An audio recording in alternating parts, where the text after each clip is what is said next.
So I'm Rose Baker. I'm a faculty member in the Department of Learning Technologies. I'm a bit different than anybody else you've seen today. And so today we're talking about secondary data as a data source for research. I walked around the posters. You're all using secondary data. You're getting secondary data from some source, someplace.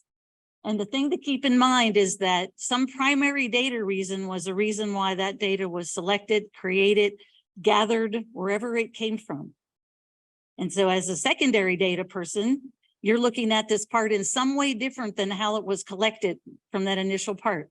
This is from the Campbell and Stanley part. This is how research happens. So in case you're really interested in the research part, we'll have that discussion offline on how that data was actually collected. Was there a cohort that was your control group, or did you go through the part with this quasi experiment where you might not have a cohort that serves as your control and all you have are the people who participated, and then you have to create what's your control.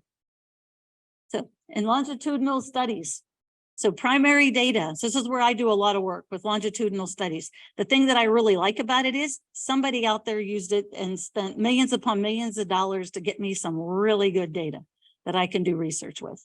So in that primary data, if any of you were to do your dissertation on using the data that you've collected, think how much money and how much time it would take for you to get that.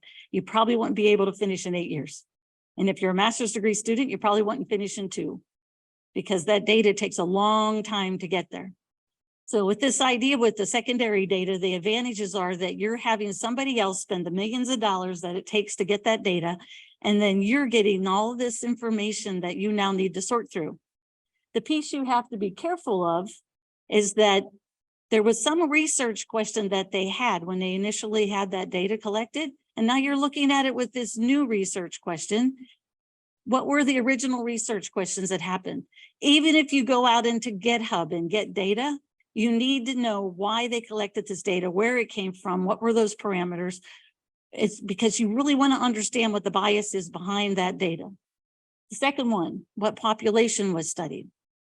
One of the dissertations that I worked with the student, she used UNESCO data from 2005. She was doing the study in 2012. She was looking at the impacts of what happens with female educational programs on family size.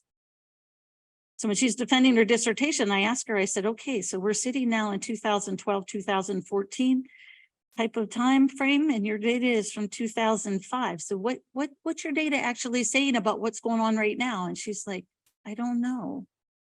She literally said, I don't know, in her dissertation defense. And I told her, I said, honey, I said, so she was like distraught then, thinking, oh my God, I've done something really terrible. I said, no, what you've done is you've created the baseline. You use this 2005 data. That's the baseline. That tells you where we were at that point in time. She failed that part of what population was studied and when were they studied. So how was that data collected? Is there some bias that happened whenever that data was collected? What questions and response categories were used? Some of the students that I've worked with secondary data come through and they're like, oh my goodness, well, it has this question, but it's not really what I wanted to ask. I said, well, then you have to change your research question, because you can't adjust, you can't change what that data originally was asking. You now have to look at what you really want to study in a little bit different way in which to be able to have that data answer the question that you need to ask.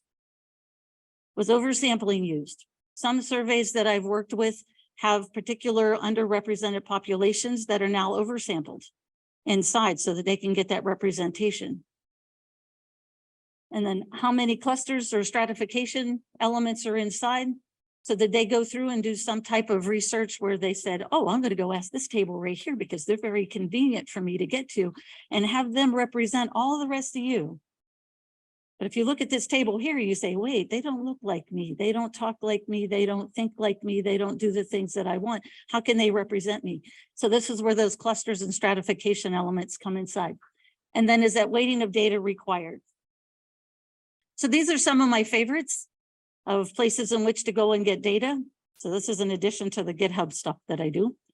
And so if you look down across, there's the UNESCO one that I had talked about.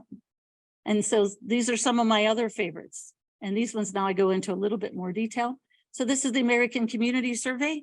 And that American Community Survey, let's say you have a research question about housing and housing availability and how many people are renting and how many people are owning, and you wanted to make the national news on these particular topics.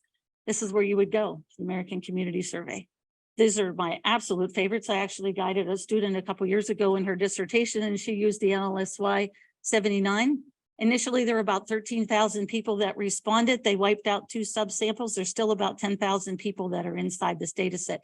They call them every 2 years. They're like, how did you get people to participate? 28 cycles later, they pay them.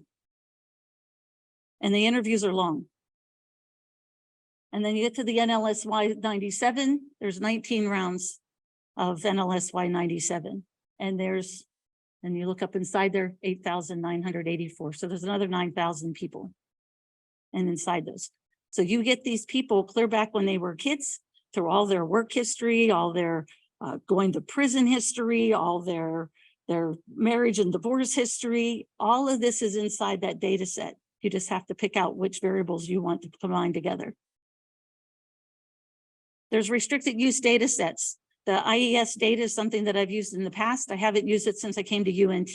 It requires a federally secure office, which would mean that if I did get IES data, you wouldn't be able to walk in my office door because it's limited. The people who have access to the computers are not allowed. The custodians in my prior institution were not permitted to enter my office because I had a federally secure office with the data set on a computer that did not access the internet.